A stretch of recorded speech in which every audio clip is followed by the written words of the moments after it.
싱글싱글 늘 언제나 활기찬 선생님의 생명수 여러분.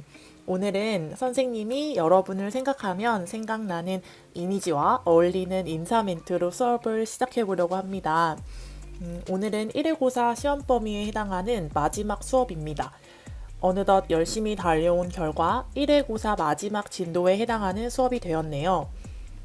여러분이 시험 준비를 충분히 할 수 있도록 진도를 조금 빨리 빡세게 나갔는데요. 그동안 열심히 수업을 들어주고 잘 참여해 주어서 너무너무 고맙고 기특하게 생각을 하고 있어요. 선생님이 지금 어떤 상황이냐면 지금 저번 수업 때 선생님이 말을 했었죠. 이번 주 주말에 선생님 동생이 결혼을 한다고. 그래서 지금 오전부터 저녁까지 결혼식을 갔다가 이제 선생님 혼자 이제 온라인 수업을 찍어야 돼서 집에 왔어요. 그래서 지금 여러분이 원했던 브이로그를 열심히 찍고 또 밤늦게 졸지 않기 위해서 커피, 선생님이 좋아하는 더벤티 커피입니다. 이 커피를 한 잔 때리면서 잠을 참아가며 이제 수업을 찍고 있어요. 근데 화장도 지우지 않고, 왜냐면 화장을 지우면 졸려요. 안경을 끼면 선생님 안경 끼거든요. 안경을 끼고 이제 추리닝을 입고 하면 어느 순간 선생님이 이제 잠을 잘 것 같아서 그냥 이렇게 화장을 지우지 않은 상태로 수업을 찍고 있습니다.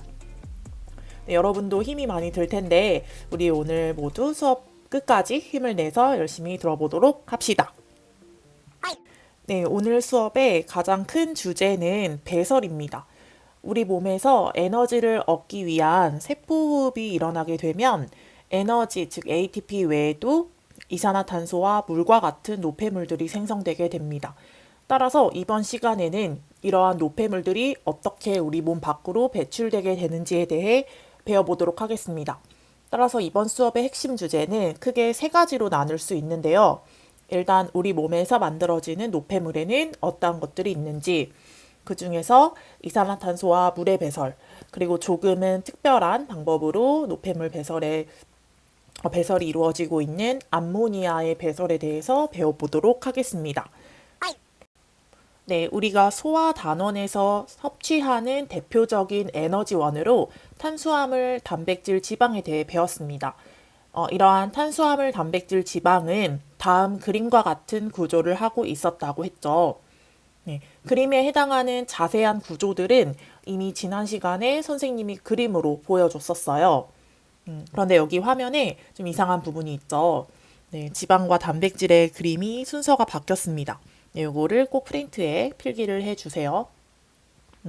이러한 탄수화물, 단백질, 지방은 모두 탄소를 중심으로 다양한 원소들이 결합을 하고 있는 고분자 탄소 화합물입니다.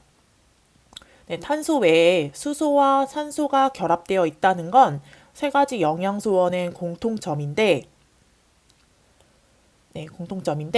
단백질만 조금 차이가 나요. 단백질은 탄소, 수소, 산소 외에 이제 질소라고 하는 원소가 아미노산의 펩타이드 결합 속에 포함되어 있습니다. 선생님이 결국에 이러한 탄수화물, 단백질, 지방이 세포호흡에 사용되기 위해서는 더 작은 저분자로 분해가 되어야 하고 이 저분자가 세포 내로 들어와서 세포호흡의 재료로 이용되는 거라고 했었죠. 혹시 내용이 기억이 잘 나지 않는다면 6차시 소화 수업을 다시 한번 듣고 오면 될 것 같습니다. 따라서 이러한 영양소들이 분해돼서 세포호흡에 이용이 되면 결국 영양소들을 구성하는 원소들 간의 결합이 끊어지고 생성물이 생기면서 생성물 간의 새로운 결합이 생기게 되는 겁니다. 이때 공통적으로 ATP 열에너지를 제외하고 이제 이산화탄소와 물과 같은 노폐물이 생성되게 됩니다. 그런데 아까 단백질은 다른 영양소들과는 다르게 질소로 이루어졌기 때문에 단백질의 분해 과정에서는 암모니아라고 하는 노폐물이 발생하게 됩니다.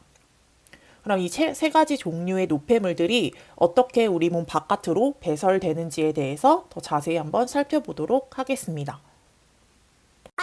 네, 탄수화물, 단백질, 지방의 세포호흡 결과 발생하는 이산화탄소는 세포 주변을 순환하고 있는 혈액 속으로 들어가게 되는데요. 주로 이산화탄소는 적혈구와 결합을 해서 이동하기도 하고 일부는 아주 소량이지만 혈장을 통해 이동할 수도 있습니다. 결국 혈액을 통해 이산화탄소는 우리 몸을 순환하게 되는데요.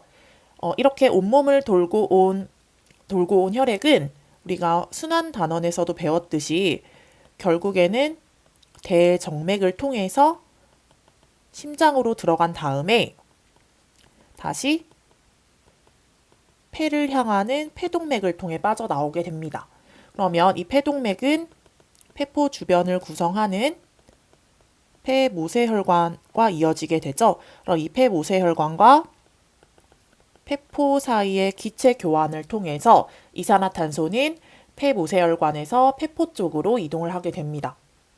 따라서 이산화탄소는 날숨의 형태로, 즉 내뱉는 숨의 형태로 우리 몸 밖으로 배출되게 됩니다.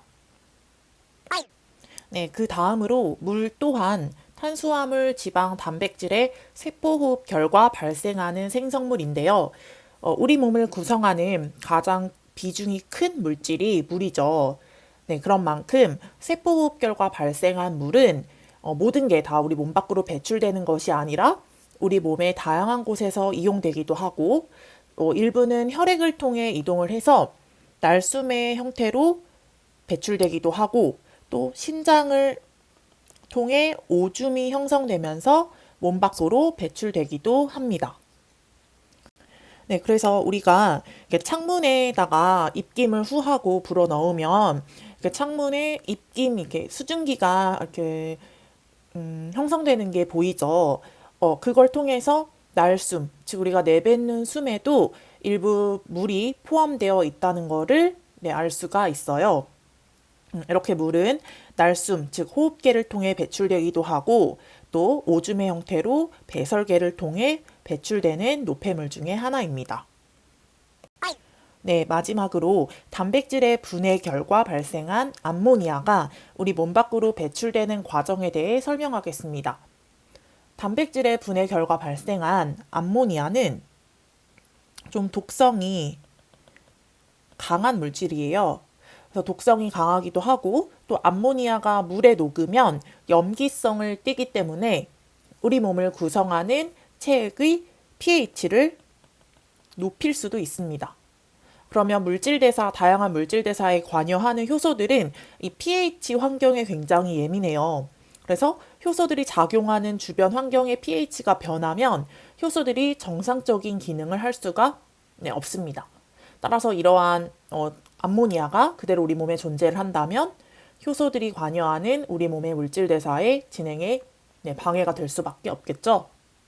따라서 우리 몸은 이러한 암모니아를 독성이 약한 요소라는 물질로 전환을 시켜서 혈액을 통해 이동을 시키고 몸 밖으로 배출을 시키고 있습니다. 이러한 암모니아가 요소로 전환되는 과정은 암모니아가 혈액을 통해 간으로 이동을 하면 일어나는데요. 우리가 간의 기능에 배울 때 해독작용을 한다라고 배웠었던 거 혹시 기억이 나나요? 간은 이렇게 독성이 강한 물질을 비교적 독성이 약한 요소라는 물질로 전환을 시켜주는 해독작용을 담당하고 있는 기관이기도 합니다. 이렇게 전환이 된 요소는 혈액을 통해 콩팥, 즉 신장으로 이동을 해서 오줌의 형태로 우리 몸 밖으로 배출되게 됩니다. 탄수화물, 단백질, 지방의 분해 결과 생성된 물과 단백질의 분해 결과 생성된 요소와 같은 노폐물들은 배설계를 통해 오줌의 형태로 배출된다고 했습니다.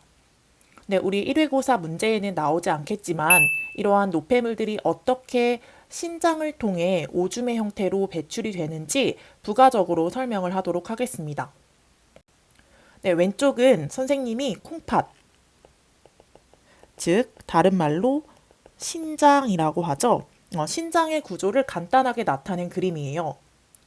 우리가 심장에서 동맥을 통해 나온 혈액은 더 얇은 소동맥으로 갈라져서 이제 각각의 우리 몸을 구성하는 기관들로 들어가게 되는데요. 콩팥 동맥 또한 심장에서 나온 혈액이 콩팥으로 흘러 들어가는 혈관입니다. 이렇게 콩팥 동맥으로 혈액이 흘러 들어가면 혈액이 흐르면서 신장을 구성하는 오줌을 생성하는 오른쪽 그림의 이 노란색 관들을 만나게 됩니다. 그럼 이러한 노란색 관과 콩팥을 구성하는 혈관 사이에 노폐물과 물질의 교환이 이루어지게 됩니다.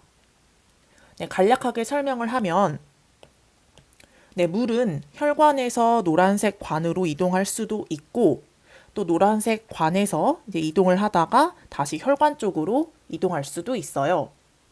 네, 어찌됐건 일부 물이 노란색 관을 통해 이동을 해서 오줌을 구성하게 됩니다.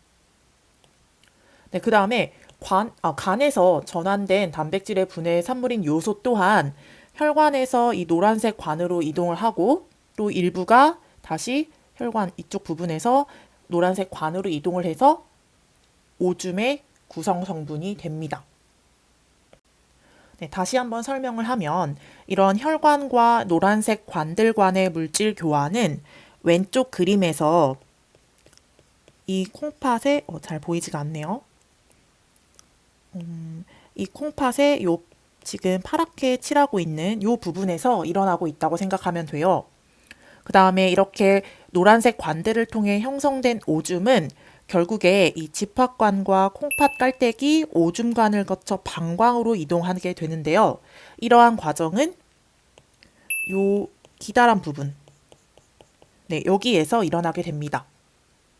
즉, 오줌의 형태가 된 노폐물들은 왼쪽 그림의 초록색 부분에 해당하는 이 관을 따라서 방광으로 이동을 해서 오줌이 모여 있다가 우리 몸 밖으로 배출되게 되는 겁니다. 네, 따라서 이렇게 심장에서 나온 혈액이 콩팥 동맥을 지나 콩팥으로 들어갔다가 다시 이러한 물질 교환을 마친 후 콩팥 정맥을 통해 빠져나오게 되면 이제 혈액 속의 물과 요소와 같은 질소 노폐물들이 걸러져서 깨끗한 피가 되어 나온다고 생각하면 됩니다.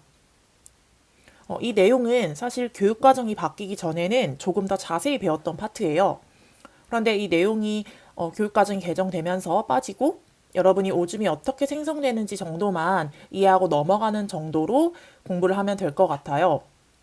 오른쪽 그림에는 선생님이 어떤 물질이 노란색 관으로 이동을 하고 다시 혈관으로 이동하는지 자세히 적어 놨는데 이렇게 하나하나 다 외울 필요는 없고 그냥 이런 식으로 오줌이라고 하는 거는 신장 안에서 혈관과 이 노란색 관들과의 물질 교환을 통해 노란색 관을 통해 방광으로 이동을 해서 오줌의 형태로 몸 밖으로 배출된다고 이해하면 될 것 같습니다. 네, 여러분. 오늘 수업은 여기까지인데요.